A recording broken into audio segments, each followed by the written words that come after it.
c'est quand le client a acheté qu'en fait la vente doit commencer. C'est à ce moment que la relation doit se créer avec le client. C'est à ce moment que vous devez pouvoir proposer d'autres types de produits, d'autres types de services complémentaires. Et faire en sorte que le client reste un client fidèle. C'est extrêmement important. Et je vais vous expliquer pourquoi. Je vais prendre un cas de figure. Je vais dessiner ce que je vais symboliser comme étant un vase. C'est un vase dans lequel je vais expressément mettre des ouvertures. Donc, je vais mettre des ouvertures, des ouvertures, des ouvertures, des ouvertures, des ouvertures, des ouvertures. Supposons que ça, c'est votre entreprise. Votre entreprise est donc comme une passoire. Ça veut dire avec plusieurs ouvertures. Alors, qu'est-ce que vous faites? Vous avez un produit ou un service. Vous avez un produit ou un service. Et voici les prospects qui sont là. Les prospects ne sont pas encore entrés dans votre entreprise, donc ils ne connaissent même pas le produit et le service que vous avez. Donc la première chose que vous allez faire, c'est quoi? C'est de communiquer pour que les gens puissent être au courant de votre produit et de votre service. Pour communiquer, qu'est-ce que vous faites? Vous utilisez plusieurs types de moyens de communication pour communiquer. J'appelle ça comme. Ça peut être des moyens directs, des moyens indirects, comme ce qu'on a vu hier. Vous communiquez. Quand vous communiquez, il y a certains prospects qui sont au courant de votre produit et de votre service. Ils se disent, waouh, pourquoi pas? Un peu comme les dames qui t'ont contacté ou le monsieur, pour dire vraiment, tes farines, ça m'intéresse. J'aimerais acheter un peu quelques farines pour voir exactement de quoi il s'agit. Qu'est-ce qui se passe? Tu dis par exemple que le kilo de farine, c'est 2000. Elle te donne 2000, tu lui vends un kilo de farine. Dès que tu lui vends le kilo de farine, qu'est-ce qui se passe? Elle passe de prospect à client. Ici, c'était prospect. Elle passe de prospect à client. Mais le problème qui se pose, c'est que ton entreprise est comme une passoire. Et que quand le client entre dans ton entreprise, il ressort. Quand le client entre dans ton entreprise, il ressort. Quand le client entre dans ton entreprise, il ressort. Et vous savez la conséquence que ça va entraîner? La conséquence que ça va entraîner, c'est que vous serez toujours obligé de communiquer un peu plus pour qu'il y ait de nouveaux clients. Parce que, étant donné que les clients qui entrent ressortent par la passoire, ça veut dire qu'à un moment donné, vous n'aurez plus de clients. Donc, pour avoir encore notre chiffre d'affaires, il va falloir augmenter la com. Et ça va être sans fin. C'est-à-dire que tout le temps, vous serez en train d'augmenter le budget de com, augmenter le budget de com, augmenter le budget de com, augmenter le budget de com pour avoir les nouveaux clients.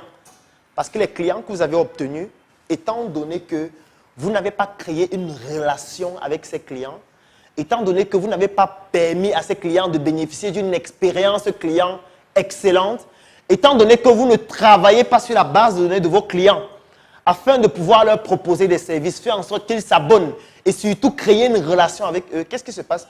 Ils sortent, ils s'en vont ailleurs. Et quand ils sortent, ils s'en vont ailleurs, qu'est-ce qui se passe? Vous serez toujours obligé de dépenser plus pour avoir de nouveaux clients. Et l'enjeu donc ici, c'est de faire en sorte que les trous se referment. Et pour que les trous se referment, il y a deux éléments. Le premier élément, c'est l'expérience client. Et le deuxième élément, c'est la relation client. En fait, l'expérience client, ce sont les émotions que vous êtes capable de susciter chez un client lorsqu'il est en train d'effectuer un acte d'achat. Je vais prendre un exemple. Il y a une dame qui n'est pas loin de chez moi qui fait des transactions Orange et Mobile Money. Un jour, je me rends chez elle. Je lui dis, OK, je voudrais que tu m'effectues un dépôt de 100 000 francs dans mon numéro. Elle me demande votre nom, je lui donne mon nom. Votre numéro, je lui donne mon numéro. Je lui donne les 100 000. Elle m'effectue le dépôt. Ensuite, je m'en vais. 2 jours plus tard, je reviens chez elle. Je lui dis que je veux un dépôt de 75 000. Elle me dit votre nom, je lui donne mon nom. Votre numéro, je lui donne mon numéro. Elle me fait le dépôt. Le lendemain, je reviens chez elle. Je lui dis que maintenant, je veux faire un dépôt de 15 000. Elle me dit votre nom. Je lui dis que la prochaine fois que tu me demandes mon nom, je ne viens plus ici. C'est une mauvaise expérience client. Quelqu'un ne peut pas venir chez toi tout le temps, pour le même service, et tu lui poses à chaque fois les mêmes questions. En fait, ça montre que tu ne prends pas en considération son aventure client chez toi. Et la personne est capable de le percevoir. Il faut tout faire pour créer une expérience client exceptionnelle lorsque quelqu'un achète un produit, surtout pour la première fois. Et que la personne commence à acheter de façon régulière. Ça veut dire qu'il faut maintenant passer à l'étape de la relation. L'expérience, ça peut être aussi quoi? Ça peut être que quand la personne vient pour faire le transfert, tu l'appelles bonjour, tu l'appelles par son nom. Aujourd'hui, je vous fais un dépôt de combien? Parce que tu as déjà eu à analyser ses anciennes transactions. Tu fais qu'en général, quand il vient, c'est pour un dépôt.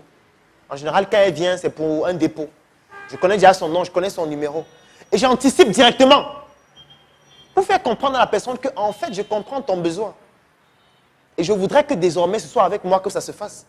Après, ça peut même aller plus loin. Ça peut être que maintenant, tu essayes de poser des questions pour lui demander comment la personne va.